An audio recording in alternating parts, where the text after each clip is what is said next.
성경은 갈라디아서 1장 이제 16절을 한번 보겠습니다. 갈라디아서 1장 16절 같이 읽겠습니다. 그의 아들을 이방에 전하기 위하여 그를 내서 기뻐하시니 내가 곧 내 혈육하거나 아니하시고 아멘. 할렐루야. 에어컨 꺼도 될 것 같습니다. 자, 오늘 이제 우리가 이 성경에 보면 제가 이제 갈라디아서를 쭉 공부해 보고 있는데 이제 성경에는 이제 이런 갈라디아서, 에베소, 뭐 빌립보 이런 거는 지명을 딴 거예요. 지명 아셨죠? 그러니까 이제 우리가 천안이잖아요. 지명이. 옛날에는 교회가 많지 않을 때는 다 천안교회 뭐 이런 형태. 근데 이제 교회가 많다 보니까 지명 이름을 잘 따지 않아요, 지금은. 근데 옛날에는 이제 이런 갈라디아서 이런 거는 다 갈라디아 지방에 바울이 보낸 편지. 이게 지금이야 뭐 우리가 메일로도 보낼 수 있고 카톡으로도 할 수 있지만 과거에는 그런 게 이제 없다 보니까 전부 이제 친필로 쓴 편지를 이제 보내게 된 거죠. 그게 굉장히 어려운 거죠.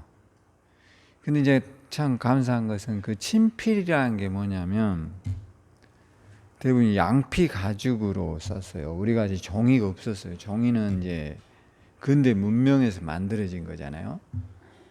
우리가 이제 종이 같은 경우는 지금으로도 2000년 전 이야기라면 종이는 우리가 이제 뭐 종이에 대해서 저는 뭐 굉장히 많은 지식을 있는 것은 아니지만 종이 지금의 이런 종이가 있기 전에는 이제 우리가 한지가 있었잖아요. 한지 우리나라에는 그렇죠. 여러분이 그 한지 만드는 거 보셨죠? EBS 같은 데서라든가.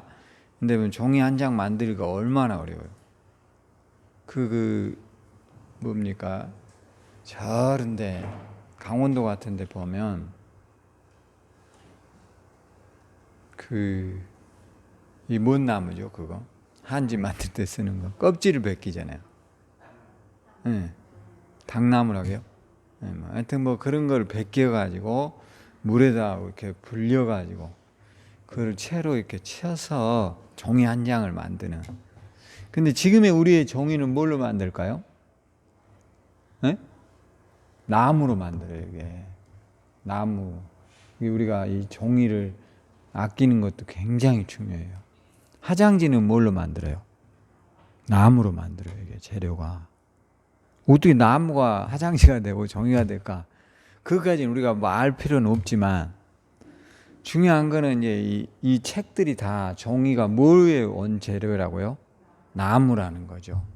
지금 이게 지구의 온난화가 무엇 때문에 생기는 거예요? 그렇죠. 이제 나무가 줄어들기 때문에 생기는 거예요. 이게 그냥 단순한 문제가 아니에요. 우리가 여러분이 먹는 커피 있죠? 지금 전 세계에서 커피를 가장 많이 마시는 민족이 누구일까요? 네? 한국 사람이에요. 이게 자그마치 하루에 10잔 이상씩 먹은 사람들이 한두 명이 아니랍니다. 근데 이게 나중에 부작용이 올 수도 있어요. 그러니까 이제 전 세계에서, 그러니까 우리가 우리나라 사람들이 유일하게 밥을 먹고 나서 커피를 먹고 이런 문화들이 이제 몸에 배어버렸어요. 커피 한잔 하자 뭐 이런 게. 근데 이제 될 수 있으면 커피를 안 먹는 것도 좋은 거예요. 왜냐하면 이게 많은 커피를 먹는데 우리나라는 커피가 나요, 안 나요? 나지 않잖아요. 제일 많이 나는 나라가 이제 브라질 같은데 또는 이게 베트남, 동남아시아에서도 필리핀 또 이런 말레이시아 이런 데서 많이 나요.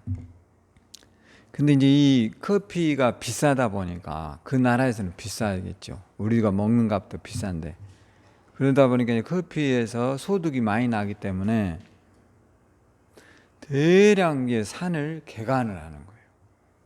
거기다 다 뭘 심어요? 커피를 심고 막 불질러 가지고 이렇게 심는 거예요. 이게 이제 거기에서 엄청난 양의 이제 일산화탄소가 방출이 되는 거예요. 그러니까 이제 커피 같은 것을 너무 좋아할 필요 없다 이 말이에요. 아셨죠?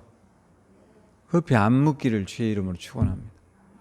저는 안 먹는데 굉장히 건강해요. 저는 1년에 단 한 잔도 먹어본 적이 없어요. 뭐 안 먹는 게 자랑은 아니지만 너무 그런 것에 중독되지 말라 이 말이에요. 아셨죠? 왜냐하면 그런 작은 것들이 결국은 지구를 지금 지구가 가장 당면한 문제는 온난화예요. 온난화. 이게 심각한 문제예요, 여러분. 우리가 못 느껴서 그러는 거예요, 지금. 이게 어떤 사람 50년 안에 지구는 이 온난화를 극복하지 못하면 다 멸종한다고 보는 사람도 굉장히 많아요. 이게 심각하잖아요, 여러분 보기에. 그래서 여러분들이 종이도 아끼고 커피도 좀 덜 먹고 아셨죠? 그게 그렇게 좋은 건 아니에요. 저도 이렇게 목사님들 모임에 보면 밥을 뭐 6,000원, 7,000원 먹어도 커피 10,000원짜리 먹는 사람들 많아요. 그게 우리나라에만 독특하게 있는 문화라는 거죠. 외국인들은 그렇게까지 커피 먹지 않는답니다. 원래 커피가 우리가 뭐 이렇게 미국에서 많이 들어오잖아요. 그들은 정작 우리만큼 안 먹어요. 우리나라 사람들은 이게 너무 많이 먹어요. 이 커피에는 이제 굉장히 카페인이라고 하는 뇌를 이렇게 뇌 신경을 자극하는 이 성분이 들어있기 때문에 먹다 보면 이게 문제가 생기는 거예요, 나중에. 모든 몸은 우리 스스로가 조절이 돼야 된다고요. 아셨죠? 근데 이게 자꾸 약을 의존하면은 이게 문제가 되는 거예요. 여러분 쉽게 말하면 팔이 아파요. 이거를 자꾸 이렇게 내가 어떤 운동이나 걷기라든가 이런 걸 통해서 나은 게 좋지. 이게 아프니까 계속 약을 먹으면 어떻게 됩니까? 일시적인 현상은 좋아질 수 있지만 이게 원인 치료가 되질 않아요, 나중에는. 그리고 약을 안 먹으면 어떻게 돼요? 통증에 시달리는 거죠. 도저히 고칠 수 없는 것이면 어쩔 수 없지만 그렇지 않는 경우는 약을 의존하는 것을 버려야 된다는 거예요. 아셨죠? 정작 의사들 약 안 먹습니다, 여러분. 책에 보면 여러분들이 먹고 있는 약들이 불로장생하는 게 아니라는 사실을 깨닫고 기도하면서 그런 것도 좀 줄이도록 기도해야 돼요. 할렐루야. 그래서 이제 오늘 제가 이제 갈라디아서를 보면서 이 앞전에 이제 제가 그런 말했죠. 다른 복음은 없다. 이제 이게 바울이 왜 이런 이야기를 하면 갈라디아서를 바울이 이제 교회를 가서 한 번에 우리가 이렇게 목회를 계속하는 게 아니라 바울이라고 하는 전도자가 교회를 가면서 순회를 하는 거예요. 여기에서 한 달, 또 저기 빌립보 가서도 한 달, 에베소 가서도 한 달. 왜냐? 목사들이 많지 않았어요. 그러다 보니까 이제 그걸로도 이제 안 되니까 또 계속 갈 수가 없잖아요. 그래서 이제 뭐를 썼냐면 편지를 쓰게 생각한 거예요. 아셨죠? 그게 교회가 가지고 있는 문제를 바울이 치료하기 위해서 쓴 게 서신서다 이 말이죠. 그러니까 이제 그런 문제는 오늘날 우리에게도 똑같이 일어날 수 있어요. 아셨죠? 그러니까 다른 복음, 오늘날 우리 교회 안에도 다른 복음이 많잖아요. 여러분 이단들에 빠져 있는 성도들이 얼마나 많습니까? 우리나라의 직계에 의하면 자신이 내가 재림주다라고 하는 사람이 50명이 넘어요. 내가 예수다라고 말한 사람이 몇 명이 넘는다고요? 50명이 넘는다니까. 그러니까 얼마나 교만하고, 그러니까 왜 그런데 사람들이 빠질까?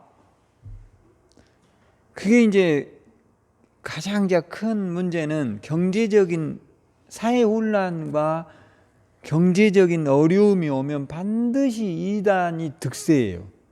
왜냐하면 사람이 심리적으로 경제가 위축되고 사회가 불안하면 공포심이 오잖아요. 그렇죠? 여러분 코로나 때문에 공포심이 있어요, 없어요? 있잖아요, 나름. 내가 걸리면 어떡해, 이런 공포심이 있단 말이에요.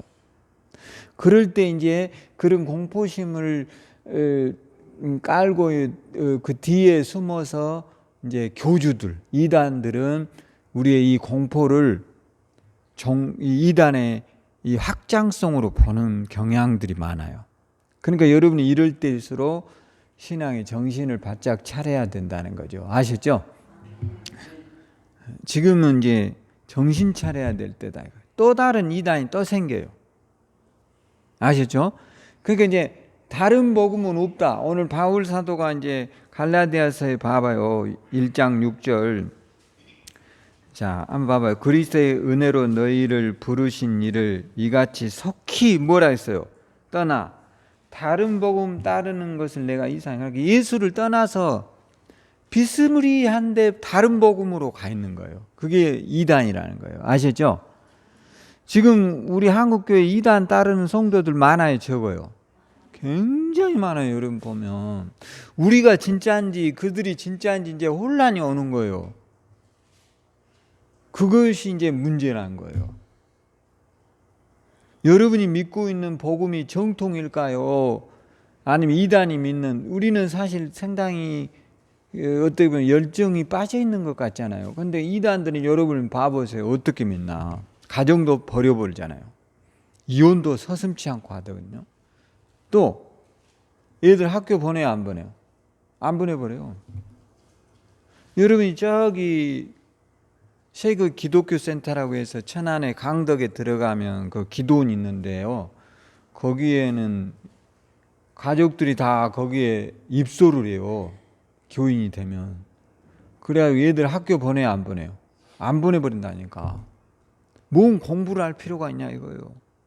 지금이 때가 어느 때인데 예수님이 곧 오실 건데. 그래가지고 얘들 학교도 안 보내버리고 직장 가요, 안 가요?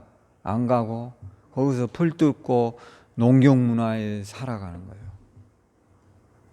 이게 굉장히 심각한 문제. 이런 것들이 우리가 보면 훌륭한 그리스도인이다라고 착각하는 경향들이 굉장히 많은데 왜 이런 경향이 생기냐면 우리가 가지고 있는 복음에 대한 뚜렷한 정체성을 갖고 있지 못하다는 거예요. 내가 가지고 있는 복음이 얼마나 위대한 것인가에 대한 가치를 모르면 이런 데 빠져버리는 거예요. 여러분 젊은이들이 왜 이렇게 신천지나 이런 데 빠질까요? 그 굉장히 심각하게 우리가 보잖아요. PD 수첩에서도 다룹니다. 그것이 알고 싶다 해도 다루어요. 그럼에도 불구하고 1년에 몇십만 명의 젊은이들이 왜 빠져요? 그것은 이제 기존 교회의 복음이 이 본질적인 문제에서 우리가 여러분이 가지고 있는 복음의 가치의 중요성을 잘 깨닫지 못하는 거예요. 그러니까 내가 가지고 있는 이 복음이 얼마나 가치 있고 소중하고 여러분이 이런 생각을 해보세요. 여러분이 열차를 탈 때 열차 타보셨죠? 열차 타본 사람 손 들어보세요. 어쨌든 예, 열차는 거의 다 타봤죠. 그럼 열차를 타면 티켓이 있잖아요. 예? 승차권. 그 승차권을 가지고 의자에 앉잖아요. 67번 그러면 좌석 67번에 앉지 않습니까? 그거를 갖고 있으면 마음이 편해요, 안 편해요? 편하죠. 근데 그것이 없이 타면 어떨까요? 불안하죠. 저는 없이도 타봤어요. 대학교 다닐 때. 근데 승무원이 오면 어떻습니까? 얼마나 불안한지 몰라요. 노심초사해요. 그러니까 열차 안에 타고 무임승차한 사람이나 티켓을 내고 탄 사람은 목적지는 같이 방향을 가고 있지만 티켓이라고 하는 이것이 주어져 있지 않으면 매우 불안하단 말이에요. 특히 승무원이 왔을 때 더 불안하단 말이에요. 왜냐하면 그들은 그것을 조사하기 때문에. 그러니까 여러분 이런 생각을 하면 쉬워요. 내가 예수를 믿는다는 것은 그 열차간 안에서 천국을 가고 있는 길이에요. 그래서 내가 불안하게 가느냐, 에? 아니면 평안하게 가느냐의 차이예요. 내가 일례로 여기서 천안에서 목포까지 가는 열차를 타고 있는데 열차 안에서 열차야 빨리 가라, 빨리 가라, 빨리 가, 빨리 가. 그런다고 빨리 갑니까? 어때요? 열차는 정확하게 출발한 시간과 정착역인 역의 정차 시간이 바뀔까요? 바뀌지 않을까요? 바뀌지 않습니다, 여러분. 내가 아무리 열차를 타고 나 급하니까 빨리 가, 빨리 가. 그런다고 가요? 절대로 가지 않아요. 왜? 나 한 사람을 위해서 타는 게 아니에요. 그러려면 뭘 타고 가야 돼요? 택시를 타든가 지 자가용 타야 되잖아요. 근데 열차 타고 아무리 거기 앉아서 빨리 가라, 거기서 기도하고 고사 지내고 통성 기도하고 그런다고 열차가 빨리 가냐 이거예요. 그러니까 열차 안에 타고 있다면 열차가 천천히 가든 빨리 가든 그 안에서는 열차를 탄 사람은 뭐 해야 될까요? 평안해야 되고 안전함을 누려야 되고 그 여행이 즐거워야 돼요. 아시죠? 지금 여러분의 일상이 예수 안에 있다는 것은 그런 것과 같아야 된다는 거예요. 근데 거기에 타가지고 막 불안한 거예요. 계속 막 불안해요. 못 견뎌요. 여기가 목포야. 아직 멀었어. 가려면 당하 멀었어요. 그런데 막 불안해서 또 내려갖고 다른 차 타고 또 옮겨 타고 그러면 가는 길이 더 멀어져요. 오늘 여러분이 천국의 열차 예수 안에 타 있으면 너무 불안해하지 말아요. 할렐루야. 천국은 이미 가게 돼 있어요. 예수 안에서. 할렐루야. 근데 너무 열차 타가지고 거기서 뛰어가요. 나 빨리 가기 위해서 뛰어간대요. 뛰어간다고 효과가 있어요? 열차 안에서 뛴다고 효과가 있냐고요. 아무 소용없는 거예요. 그러니까 구원이라는 것은 이미 여러분이 천국에 가는 열차 안에 이미 타 있어요. 할렐루야. 불안해하지 마라. 불안해하는 것을 통해서 반드시 이단이 여러분의 영혼을 지옥으로 끌고 가요. 거기에 불안한 사람이 있어요. 오늘 여러분의 영혼이. 그럼 우리는 이제 그렇게 하면서 바울이 그랬잖아요. 다른 복음 없다. 이제 예수 안에 있는 복음을 버리고 이 7절 같은 데 봐봐요. 다른 복음은 없나니 뭐랬어요? 다만 어떤 사람들이 너희를 교란하여 그리스도의 복음을 변하게 하려 함이라. 다른 복음이 있어요? 없어요? 없는데 묘하게 그런 복음을 가지고 와가지고 우리가 가지고 있는 신앙의 자유를 다 뺏어가 버리더라 이거예요. 그러면서 바울이 갈라디아서 2장 4절에 보면 이런 말을 합니다. 한번 읽어보겠습니다. 이는 가만히 들어온 거짓 형제들 때문이라. 그들이 가만히 들어온 것은 그리스도 예수 안에서 우리가 가진 뭘요? 자유를 엿보고 우리를 종으로 삼고자 하는. 여러분이 예수 안에서 있는 이 자유를 뺏어가기 위해서 지금 우리 주변에 수많은 이단들이 여러분을 현혹하는 거예요. 성도들을 통해서, 아는 지인들을 통해서, 형제를 통해서 우리의 신앙을 다 뺏어. 너 그렇게 믿으면 천국 못 가. 이렇게 말하는 사람 많아요. 그럼 여러분 뭐라고 답해야 될까요? 그래, 나 그러면 어떻게 하면 천국 가? 이건 걸려들 거지 않잖아요. 넌 그렇게 예수 믿어갖고 어떻게 천국 가? 그런 사람이 많다니까. 이게 다 행위자의 구원이에요. 그렇게 말할 때 여러분이 성경을 대해야 되잖아요. 마음으로 믿어 의에 이르고 입으로 시인하여 구원에 이른다. 이렇게 말해야 될 거 아니에요. 근데 아무 말에 답변이 없으니까 어떻게 돼요? 여러분은 끊임없이 공격하다 보면 여러분이 딜레마에 빠지는 거죠. 오늘 여러분의 구원은 천국 열차를 이미 타고 있어요. 할렐루야. 이 안에서 평안과 기쁨과 안식을 누려야 돼요. 할렐루야. 그러니까 이제 우리가 가지고 있는 이 신앙의 자유를 빼앗아 가려고 이단이 자꾸 들어와서 여러분을 현혹합니다. 여러분의 주변의 사람들을 통해서.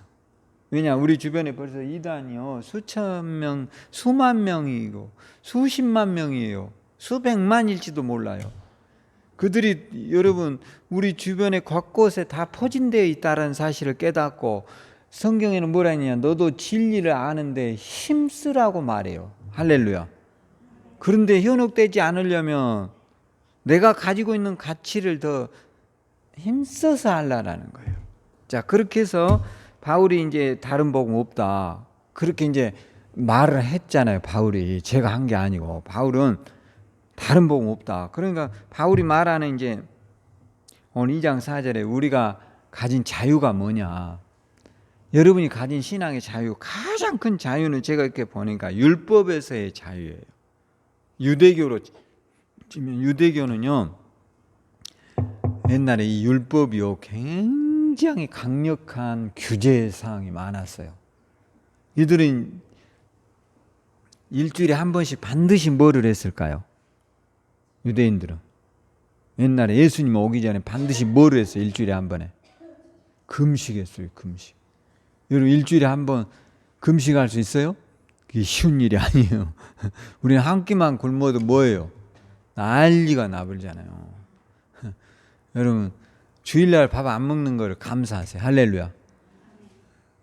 지금 얼마 전에도 저 주일날 이 어디예요?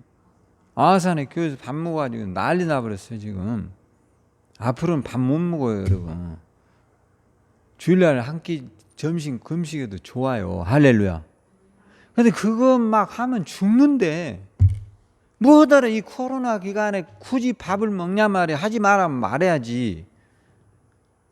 그런 게 행정명령을 어기면 전부 다 개인들이 배상해야 돼요. 마스크를 쓰면 코로나 안 걸린다 하잖아요. 근데 밥을 먹었는데 마스크 쓸 수 있어요 없어요? 웃다 밥을 넣어 코에다 넣을게요? 그러니까 밥을 먹다가 이제 다 걸려버리는 거예요. 아니 그거 좀 안 먹으면 되잖아. 아 요즘 같은 시대에 지금 무슨 6.25예요? 왜 우리의 교회는 이렇게도 안 바뀌는가 모르겠어요. 왜 그래야만이 사랑이 있다라고 말하는가요? 그런 고정관념을 뛰어넘는 우리 신앙인들이 되도록 기도하셔야 돼요. 할렐루야. 할렐루야. 그러니까 문제에 빠져버리고 그 또 세상 사람들이 그 댓글 같은 데 봐보세요. 교회를 얼마나 욕하는지 몰라요. 왜냐하면 밥 먹지 말라고 하는데도 굳이 또 해서 문제가 생겨가지고 또 전부 걸리고 또 그것이 끝이 아니에요. 다른 사람에게 또 문제가 생겨. 그런 이제 여러분과 저도 너무 유대인들은 중요한 거는 반드시 일주일에 한 번씩 뭐 한다고요? 금식이에요. 얼마나 철저하느냐. 성경 제가 지은 말이 아니에요. 마태복음 12장에 가보세요. 12장 1절. 우리같이 믿으면요 천국 못 갑니다. 유대인같이 치면. 정말 유대인들은요 대단한 사람들이에요. 자 한번 봐보세요. 12장 1절. 그때 예수께서 안식일에 밀밭 사이로 가실새 제자들이 시장하여 이삭을 잘라 먹으니 바리새인들이 보고 예수께 말하되 보시오 당신들의 제자들이 안식일에 하지를 못한 일을 하나이다. 그러니까 예수님과 제자들이 배가 고파가지고 이제 안식일이면 우리로 치면 주일이겠죠. 그런데 이제 이 사람들은 안식일에 가다가 배고프니까 미리 이런 거를 까서 입에다 넣었다고 바리새인들이 뭐라고 그러죠? 당신이 하나님의 사람이라면 어떻게 하나님의 법을 어기면서 하나님의 사람이라고 하냐? 네 제자들을 봐라 하는 짓을. 그렇게 이제 물고 늘어지는 거예요. 이게 어이없잖아요. 그러니까 이런 것들이 이제 문제가 되면서 12장 10절에도 또 나와요. 자, 한번 봐보세요. 자, 거기에서 떠나 9절부터요. 거기에서 떠나 해당에 들어갈새 한쪽 손 마른 사람이 있는지라 사람들이 예수를 고발하여 물어 이르되 안식일에 병을 고치는 것이 옳으니까 예수께서 이르시되 너희 중에 어떤 사람이 양 한 마리가 있어 안식일에 구덩이에 빠졌으면 꺼내지 않겠느냐. 그러니까 안식일에 병을 고쳐주는 것으로 이제 예수님에게 태클을 걸잖아요. 그러니까 바리새인들이나 우리가 쉽게 말하면 이 병든 사람, 아까 이삭을 잘라 먹었을 때 그 바리새인들은 상류층들이잖아요. 근데 대부분 상류층들은 전염병에 취약할까요? 더 안전할까요? 여러분이 봤을 때 우리가 더 취약합니까? 국회의원들이 더 취약합니까? 우리가 훨씬 취약하죠. 네? 그럴 거 아니에요. 그들은 나름 이 방역을 해준 팀이 있을 거 아니에요. 국회의원들 사무실에는 매일 방역하는 팀이 있을까요? 없을까요? 그런데 여러분의 집은 방역해주는 팀이 있어요? 여러분이 해야 돼요? 그렇죠. 우리가 해야죠. 우리가 훨씬 취약하죠. 모든 부분에서. 그러니까 바리새인들은 모든 안전한 조건을 다 가지고 있음에도 있겠죠. 그러니까 병이 덜 들린다는 거죠. 확률적으로 봤을 때. 근데 서민들은 그들보다 훨씬 좋지 않은 음식을 먹어야 되고 훨씬 더 나쁜 환경에서 살아가다 보니까 많은 병으로부터의 안전하지를 못하겠죠. 그런데 예수님을 만난다는 것은 정말 이들에게는 너무 어려운 일이에요. 그럴 거 아닙니까? 예수님이 한번 이 천안으로 오면 또 오기가 어렵잖아요. 그러니까 안식일이든 먼 날이든 예수님을 만나서 병을 고쳐야 되는데 건강한 그들의 입장에서는 이게 무엇과 관련이 돼 있죠? 안식일과 관련이 있다. 그러니까 예수님이 이런 이야기를 해요. 자, 그렇다면 네가 양을 키고 있는데 네 양 한 마리가 구덩이에 빠져 있는데 이거 안식일이라면 건져야 되겠냐 말해야 되겠냐 이 말이에요. 할 말 없잖아요. 내 재산의 문제라면. 그러니까 최소한 바리새인들은 남의 불행을 자기의 것으로 보지 않는다라는 거예요. 그런 문제에 대해서 예수님은 제기하는 거예요. 그러면서 예수님이 이런 말이에요. 내가 안식일에 뭐라고 해요? 주인이다라고 말해요. 그러니까 이 정도로 이제 유대인들은 율법을 엄격하게 지켜온 사람들이다 이 말이에요. 그러니까 오늘 바울 사도가 말한 갈라디아서에서 보면 어디로부터의 자유이냐? 율법으로부터의 자유예요. 아셨죠? 뭐로부터의 자유요? 율법으로부터의 자유. 뭐 우리는 뭐 율법 지키냐? 사실 뭐 우리가 그렇게 율법의 메인 사람들이 아니에요. 근데 우리나라는 오랜 동안 이어온 관습과 전통이 하나가 있어요. 명절이 되면 반드시 하는 게 뭐예요? 제사의 관습. 지금 이게 많이 없어졌어요. 그래도 여전히 제가 얼마 전에 여기 옆에 있는 이제 이 사람을 좀 좋게 지내거든요. 내가 옛날에 하도 욕을 하길래 이제 뭐 먹을 것도 주고 밥도 한 번씩 사주고 그랬더니 그 앞전에 금요일 날 갑자기 튀어왔어요. 목사님, 그래 문을 열더니 왜 그러시냐고 그랬더니 우리 어머님이 돌아가셨는데 목사님에게는 알려야 되겠습니다. 그러더라고요. 그래서 그 어떻게 되셨냐고 이제 그러니까 어머님을 이제 이미 상을 치르고 왔대요. 그래서 제가 저한테도 알려주셨으면 좋을 건데 내가 말이라도 이제 이랬는데 저한테 기도를 해달라 하더라고요. 그것도 왔어요. 기도해 줘야지. 그 기도를 해줬거든요. 그런데 이 말을 하더라고요. 뭔 말이냐? 이제부터 그가 하는 말이요. 우리 어머니를 잘 모셔야 되겠어요. 그러더라고요. 근데 내가 뭔 생각이 딱 들었냐면 제사를 잘 지낸다 이 말이에요. 어머 어이없죠? 있을 때는 어머니한테 개쓰레기로 하더니 이제부터는 잘해야 된다는 거예요. 어머니가 여기서 보고 계신데. 그래서 이게 참 심각하구나. 있을 때 뭐 하라고요? 잘하라고요. 이번 추석에도 자식들한테 꼭 말하세요. 따라서 해봐. 있을 때 잘해. 그 노래만 불러 서운하면. 아셨죠? 뭐 하라고요? 있을 때 잘해야지. 죽어서 잘한다는 거예요. 내가 그 말도 기도해 주는데 너무 어이가 웃음이 나와서 기도가 안 되더라고요. 내가 아니까. 그걸 알잖아 내가. 근데 나한테 기도를 받기 전에 이제부터 잘해야 돼. 죽고 나서 잘하면 뭐예요? 아무 소용이 없는 거지. 그게 무슨 의미가 있어요?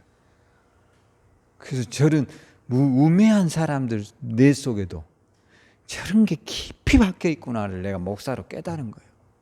얼마나 우리는 유교의 깊은 뿌리가 우리의 뇌 속에 잠재되어 있는가를 제가 그 사람을 통해서 알게 된 거예요. 심각하죠? 있을 때 뭐 하라고요? 잘해보자 이거예요. 물론 잘하려고 하지만 잘 안 되지만 죽어서 제사할 거, 배 사줄 거 있을 때 사드려요. 할렐루야. 소고기 죽어서 뭐 산적 그거 해주지 말고 있을 때 하나라도 더 먹게 해드려요. 할렐루야. 그럼 무슨 소용이 있어요 그게. 근데 그렇게 불량한 자식들도 그 뇌 속에는 죽으니까 잘해야 된다고 말하더라고요. 그러니까 우리 속에는 유대인만큼이나 오랜 동안 몸속에 흐르는 제사에 대한 율법적인 간섭이 몸속에 배어있다라는 거예요. 오늘 예수 믿었다면 지금도 우리 속에 자리하고 있는 이 제사의 잔재를 예수 이름으로부터의 완전한 자유를 누리기를 주의 이름으로 축원합니다. 제사 안 지내면 죽을까요? 안 죽어요, 여러분. 죽었으면 저도 죽어야죠. 제사는 중국에서 온 공자가 만든 거예요. 아셨죠? 공자는 60세의 아버지가 아들을 낳았어요. 아버지가 60인데 그가 출세를 40에 했다면 아버지가 100살 어떻게 살아 옛날에. 일찍 죽어버렸으니까 낳고 일찍 그것에 대한 그리움으로 제사가 생겨난 거예요. 근데 중국인들은 정작 그렇게 제사 중시 여기지 않아요. 근데 우리나라에서만 이게 전통을 내린 거예요. 이제 여러분이 그 악순환의 고리를 이제 끊어야 돼요. 할렐루야. 가족이 모인 자리에서 우리 모두가 이렇게 말해야 돼요. 따라서 해봐. 있을 때 잘하자. 할렐루야. 뭐 하자고요? 그래요. 있을 때 잘하자 말이에요. 소고기 사줄 수 없으면 돼지고기 사주고, 돼지고기 사줄 수 없으면 닭고기 사주고, 닭고기 사줄 수 없으면 생선 조그만 뭐 한 마리 사드리든가 자기 형편대로 하란 말이에요. 돌아가신 다음에 하면 뭔 소용이냐 이거예요. 그게 아무 소용이 없지. 그거는 자신을 위한 자기의 만족에서 오는 거지. 그게 부모 공경하고는 아무 상관이 없어요. 착각하지 말아요. 할렐루야. 그러니까 오늘 복음이 우리에게 준 자유는 유대인들에게 율법이라면 저는 우리 그리스도인들, 한국에 사는 오늘 우리 그리스도인들은 제사라고 생각을 해요.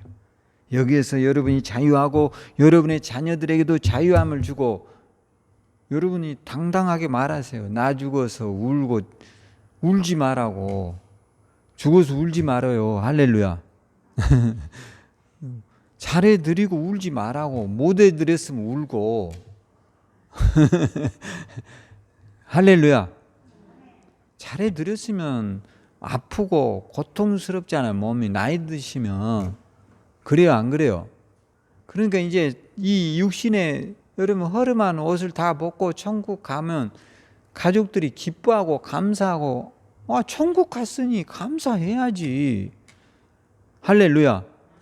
너무 그러니까 남들이 본 데서 살짝 울고 남들이 있는 데서까지 안 울면 조금 이제 미친놈이라고 할 수도 있어. 아직은. 그러니까 남들이 있는 데서 약간 울고 사실은 굉장히 기뻐해야 된다. 할렐루야.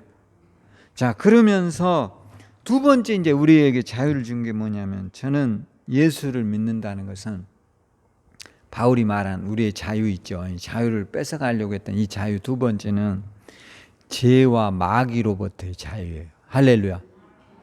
죄와 뭐로부터요? 마귀로부터. 여러분 로마서 8장 1, 2절에 보면 누구든지 그리스도 예수 안에 있는 자에게는 뭐라고 그랬어요? 결코 정죄함이 없나니 이는 그리스도 예수 안에 있는 죄와 사망의 법, 죄와 사망의 법에서 해방하였느니. 할렐루야. 여러분 좀 답 좀 잘해봐요. 결코 뭐가 없어요. 이제는 너무 그런 것에 시달리고 고통당하지 말아야 돼요. 할렐루야. 근데 또 그렇게 끌고 가는 거예요. 이 자유를 뺏어가려고 이단들이 여러분을 엮어서 끌고 가는 거예요. 그러니까 이제 여러분 주변에 친구가 교회를 다니는데 우리 교회 가보자 그러면 꼭 물어봐야 돼요. 너희 교회는 어디에 소속되어 있냐? 응? 어떤 교단이냐? 그렇죠. 왜냐, 우리 주변에 이단이 몇백만이라니까. 그러면 우리는 좋은 교회야. 그럼 가야 돼요, 안 가야 돼요? 좋은 교회가 어디 있어요? 그럼 우리 교회는 나쁜 교회예요? 그런 말 하는 자체가 벌써 자신이 없는 거예요. 우리 교회는 뭔 교회예요? 기독교, 한국, 침례, 꿈의 교회. 그런데 이거를 자신 있게 말하지 못한다. 우리가 대한예수교 장로교회, 뭐 기독교 대한감리회, 뭐 이런 거, 우리는 기독교 한국 침례, 이런 걸 자신 있게 못한다면 뭔가 이상하다면, 그럼 여러분이 듣도 보도 못한 이야기를 하면 그거는 뭐예요? 일단 의심을 해야지. 왜냐, 내가 전문성이 없다면. 오늘 여러분이 그런 시야를 갖도록 여러분의 지식을 넓히기를 바랍니다. 할렐루야. 어디 교회를 나가십니까? 담임 목사님은 성함이 어떻게 되십니까? 목사님은 어떤 대학교를 나오셨나요? 목사가 대학을 나와야 돼요? 안 나와야 돼요? 그래서 성도들이 대학을 나왔는데 목사가 신학교 나왔어요. 그럼 안 가야지. 요 앞에도 신학교 있잖아요, 여러분. 나는 이런 신학교를 나온 사람이 아니에요. 여기 나와도 목사를 해줘요. 왜냐, 우리나라는 종교의 자유가 있어요. 그러니까 물어보라 이 말이에요, 최소한. 아시죠? 그래서 이제 여러분이 의사는요, 공인되어 있는 대한의사협회에서 의사 자격증을 줘야만이 뭐를 할 수 있어요? 진료를 해요. 근데 야매로 여러분 치과 치료하면 보상 받아요, 못 받아요? 못 받아요. 얼마 전에 우리 어머니 틀니를 해준다고 우리 동생이 치과에 가서 하면 뭐 한 400만 원, 300만 원 이렇게 했는데 야매로 하면 50만 원, 70만 원 이렇게 한다고 야매로 하자고 그랬어. 알아서 해라 그래. 야매가 뭐냐면 가방 들고 다닌 사람들이야. 근데 그 사람들은 전문성이 있을까요, 없을까요? 있으면 뭐가 문제겠어요. 죽을 수도 있어요, 하면. 그거는 그렇다 쳐. 근데 수술을 할 때 여러분 동네 돌팔이한테 하면 어떻게 돼? 죽어버려요. 신앙도 비슷하다라고 보면 돼. 할렐루야. 그가 공인되어 있는 교단에 소속된 목사인가를 봐. 그러니까 여러분이 수많은 이게 목사의 문제가 나왔을 때 교회 문제구나 이렇게만 단순하게 보지 마라 이 말이에요. 목사가 성범죄를 일으켰다, 가정폭력을 일으켰다 이럴 때 저 사람은 일반적으로는 다 목사로 지칭하지만 90%는 그와 관련이 없는 이야기예요. 자세히 들여다보면. 할렐루야. 그러니까 좀 알아야 문제를 대처할 수 있다는 거죠. 그 다음에 저와 여러분 저주와 재앙에서 해방됐어요. 할렐루야. 그러니까 이런 복음의 자유를 뺏어가려고 이단들이 여러분들을 끊임없이 노략질한다는 사실을 잊지 말고 바울이 그런 이야기를 하는 거예요. 그러니까 우리의 복음이 그 사람들에게 뺏기지 않도록 바울이 1장 7절에 그랬잖아요. 뭔 복음이 없다고요? 다른 복음은 없다. 할렐루야. 항상 여러분 이걸 염두해야 돼요. 자, 내가 말한 우리 침례교나 감리교나 장로교는 구원의 교리가 똑같아요. 아시죠? 물론 약간의 구원의 교리는 절대 장로교, 감리교, 침례교가 다를 수가 없어요. 예수 그리스도를 영접하면서 우리가 구원을 받는다. 이 교리는 장로교든 침례교든 감리교든 반드시 같아요. 믿음으로 구원받는다는 같아요, 틀려요? 같아요. 다른 거는 제도일 뿐이에요. 이 구원이 틀리는 건 이단이에요, 무조건. 예수의 보혈의 피로 구원받는다는 것이 바뀐 건 이단이라고요. 그러니까 이 정도는 우리가 갖고 있어야만이 다른 복음의 유혹이 왔을 때 이겨낼 수 있을까요? 없을까요? 이겨낸다는 거예요. 이겨낼 수 있지요? 나는 여러분이 이런 신앙. 이제 바울이 이렇게 이야기할 때 그 말을 순수하게 사람들이 듣겠어요? 아, 바울이 말이 맞아. 그러겠어요? 그러면 얼마나 좋겠어요? 그러니까 바울이 이제 이렇게 편지를 써서 권면하고 여러분 다른 복음 쫓으면 안 됩니다. 그러니까 딱 태클이 들어와요. 뭐라고 그러냐? 바울이 사도야? 이렇게 나와. 뭐라고요? 바울이 사도냐? 저 사람이 목사냐 이 말이에요. 이렇게 들고 나와버리는 거예요. 어디에 그런 게 나오냐? 이제 그런 말이 나오니까 바울이 이런 말을 해요. 자, 15절, 1장 15절. 그러나 내 어머니 태로부터 나를 택정하시고 그의 은혜로 나를 부르시니가 그의 아들을 이방에 전하기 위하여 그를 내 속에서 나타내시기를 기뻐하였을 때 내가 곧 혈육과 의논하지 아니하고. 이 말이 뭐냐면 이제 바울이 사도냐 이렇게 왜 우리가 그 사람 말을 들어야 돼? 이제 우리가 지금 율법주의자들이 이렇게 나와버리는 거예요. 그러니까 이제 바울로서는 황당한 거죠. 바울은 사실은 12사도는 아니잖아요. 그러니까 이제 공신력도 없고 그가 무슨 사도야 이렇게 나와버리니까 바울이 뭐라 하느냐? 나는 내가 사도를 하고 싶어서 한 게 아니다.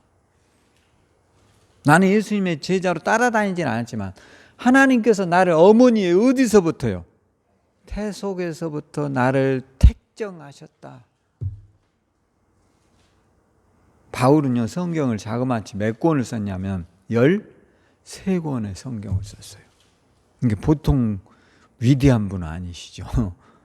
근데 이제 바울의 12사도 안에 들어가지 않기 때문에 그것을 가지고 태클을 거는 거예요. 이 사람이 사도야? 말도 아닌 소리를 하고 있어. 쥐가 뭔데 우리가 전하는 이 율법의 복음을 행위로 구원받는다는 이거를 교회 안에 가르치는데 저 사도의 자격도 없는 놈이 이 분란을 일으키냐 이런 식으로 나오는 거예요. 그러니까 바울이 자신의 사도직에 대한 공신력을 이야기하는 거예요. 뭐라 하냐? 나는 사도가 누구에게 배운 게 아니다. 어머니의 태로부터 하나님이 나를 선택하셨다 이거예요. 여러분은 선택했을까요? 안 했을까요? 나는 하나님이 선택하셨다라고 믿는 사람 한번 손 들어보세요. 그래요. 여러분은 믿음대로 될 거예요. 할렐루야. 이게 굉장히 중요해요.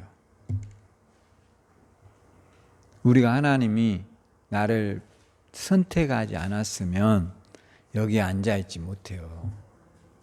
그래서 바울이 그 이야기를 하는 거예요. 어머님이 나를 태 속에서 불러서. 그러면서 쭉 이런 걸 말해요. 뭔 이야기를 하느냐. 바울의 사도직에 대한 공신력을 말할 때 나는 너희들이 생각하는 것보다 훨씬 유대교에 미친 사람이었다. 13절 내가 뭐라 했어요? 이전에 유대교에 있을 때 행한 일을 너희가 들었거니와 하나님의 교회를 뭐 했어요? 심히 박해했어요. 바울은 스데반을 죽인 장본인 누구예요? 바울 사도거든요. 예수 믿기 이전에. 그런 나였다. 내가 얼마나 유대교의 신봉자였는가는 너희들이 더 잘 알지 않냐. 그러나 나를 하나님이 어머니 태 속에서 불러서 사도가 되게 했고 내가 복음을 깨닫고 나니까 내가 가지고 있었던 이 율법이 얼마나 허구였다는 사실을 깨닫게 되었다라는 거예요.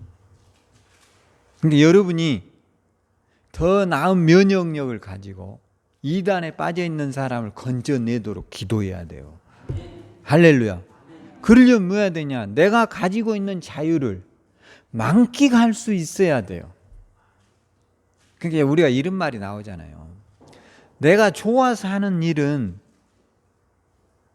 누구도 이길 수가 없어요. 막 즐거워요. 이 일을 하면 열정이 생겨요. 희망이 생겨요. 이런 사람은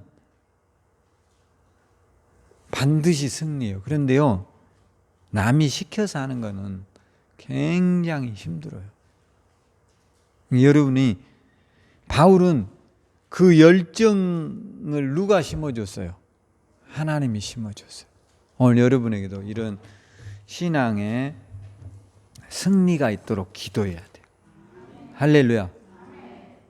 그게 중요해요. 그러려면 뭐 해야 되냐? 동기부여가 있어야 돼요. 그냥 여러분이 제가 늘 의미부여라는 말을 하잖아요. 오늘 여기 와서 찬양을 할 때도 차를 타고 오면서 여러분이 아마 연습하셨을 거 아니에요. 성가대에 있어서 내가 저는 설교를 준비할 때 연습을 할까요, 안 할까요? 반드시 하죠. 해도 이 모양이단 말이에요. 저는 연습을 해요. 차에서도 하고 혼자 앉아서 설교 연습을 해도 이렇게 잘 안 돼요. 솔직한 이야기로. 그러니까 이게 참 어려워요. 막상 해보면 어려워요. 여러분도 찬양 해보면 솔로라면 집에 있을 때 굉장히 잘 되죠. 근데 막상 해보면 어때요? 잘 안 돼요. 어떤 사람은 그거 분간도 못해요. 왜냐? 자기 성찰이 없는 거예요. 여러분이 노래한 걸 한번 이 핸드폰 영상 뭐 이게 아니잖아. 여기다 꽂아놓고 한번 불러보고 나는 여기가 교회다 이렇게 하고 성가대에 서서 찬양한다고 한번 해보고 여러분이 기도하는 거 있죠? 녹음하는 거 할 수 안, 요거 녹음하는 거 못하는 사람 손 들어보세요. 여기 핸드폰 녹음하는 거 못하는 성권사님 그것도 자랑이라고 손 드세요?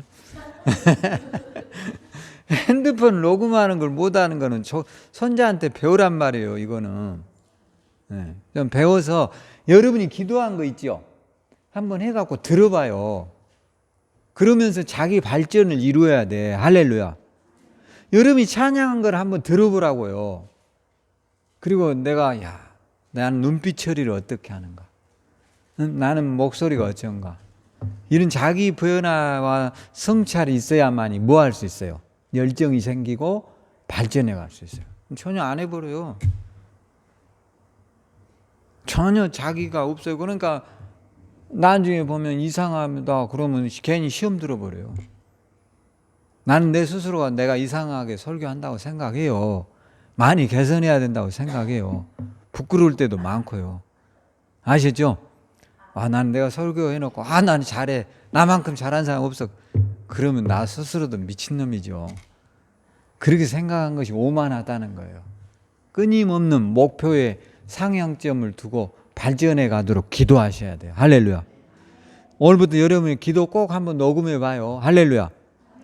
할 수 있는 사람 손 드세요. 감사해요. 순종이 무엇보다 낫다고요? 제발 좀 순종해요. 해보란 말이에요. 내가 지금 대표 기도 한다 그래가지고 한번 해보고 여러분이 괜찮아요. 내가 대표 기도 진짜로 할 때 여기다 해놓고 한번 녹음해서 핸드폰 틀어놓고 한번 녹음해 봐요. 그리고 집에 가서 들어봐요. 할렐루야. 그래야만이 뭐가 있어요? 발전이 있다. 나는 옛날에요. 내가 이 영상 찍기 전에 설교를 정말 잘한 줄 알았어요. 근데 영상을 찍고 보니까 정말 저는 설교를 못하는 편에 들구나. 내 주제를 알아야 되겠다. 이 생각을 이제 깨달았어요. 아셨죠? 그리고 지금도 개선하려고 많이 노력하고 사투리 쓰지 말자라고 많이 노력하고 있어요. 해보면 발전이 생깁니다. 그래야만이 우리가 뭘 하느냐? 여러분 속에 있는 자유를 뺏어가려고 하는 사람들로부터 나를 지켜낼 수가 있는 거예요. 할렐루야. 그래야 발전할 거예요. 여러분이 우리 교회가 매번 찬양대가 기도하는 사람이 목사가 자기 성찰을 하고 자기의 설교를 들어보고 찬양을 들어보고 기도를 들었을 때 1년이 가면 굉장히 발전할까요? 안 할까요? 한다니까요, 여러분. 뭔가 바뀌어요. 내가 무대에 섰을 때 좀 더 다 자신 있게 해야 되겠다 이런 생각들이 든다니까요. 그런 게 달라집니다, 사람이. 다른 사람들은 어떻게 하는 거예요? 여러분 가수들이 노래 왜 저 따위로 해가 막상 해봐요, 여러분이. 노래방 가서는 엄청 잘하는데 가족의 칠갑 이 해갑잔치에 가서 여러분 노래 한 곡 해보세요. 얼마나 이게 떨리는가 몰라요. 삑사리 엄청나요. 쉽지 않아 이게. 오늘부터 너무 자신감만 충만하지 말고 모든 것들에 대해서 우리의 자유를 엿보려고 하는 많은 사람을 이기기 위해서 경쟁력 있는 그리스도인이 되라 이 말이에요. 할렐루야. 그래서 바울이 이제 오늘 갈라디아서 제가 이제 이 1장까지 마쳤는데요. 바울이 그런 이야기예요. 넌 공인된 사도가 아니다. 그런데 그렇지 않다라는 거예요. 나는 이 일이 너무 좋아서 하고 있고 하나님이 나를 부르셔서 하고 있다. 할렐루야. 여러분이 성가대를 하나님이 왜 하냐고 물어본다면 목사님이 시켜서요. 성가대장이 하라고 혼유해서요. 그런 사람 소명이 없는 거예요. 난 노래하는 게 너무 좋습니다. 노래를 너무 하고 싶은데 누가 알아줄 사람이 없어서 노래만 하면 막 너무 기쁩니다. 할렐루야. 이래보세요. 그럼 막 어느 날부터 목소리가 팍 터져가지고 소양을 능가하는 여러분이 될 거예요. 할렐루야. 기뻐해봐요. 저도 그러려고 굉장히 노력해요. 설교를 하면 어떻게 하면 즐겁게 할 수 있을까를 고민해요. 제가 안 할 것 같아요? 매일 해요. 다른 사람 설교도 다 들어봐요. 그래서 오늘 여러분에게도 큰 변화와 발전과 또 더 높은 곳을 바라보기를 주의 이름으로 축원합니다. 하나님 은혜를 감사합니다. 우리 성도들에게 은혜와 축복을 더하여 주시고 우리가 더 위대한 높은 곳을 향하여 나아갈 수 있도록 축복해 주시옵소서. 감사합니다. 우리 교회와 성도들의 가정에 큰 은혜와 축복이 임하게 하소서. 예수님 이름으로 기도합니다. 아멘. 지금은 우리 주 예수 그리스도의 크신 은혜와 하나님의 극진하신 사랑하심과 성령의 내주 충만한 역사가 오늘 바울 사도처럼 어머니 태루부터 나를 부르셨다고 하는 하나님의 이 위대함을 깨닫고 내가 하는 일이 하나님이 기뻐하는 일임을 깨닫게 하소서. 찬양하는 일, 기도하는 일, 봉사하는 일이 하나님을 기쁘게 하고 세상을 아름답게 하고 교회를 부흥시키는 일임을 깨닫고 오늘 또 승리하게 하시고 우리 성도들 하나님의 영광을 위해서 한 주간도 승리하게 하소서. 예수님 이름으로 축원드리옵나이다. 아멘.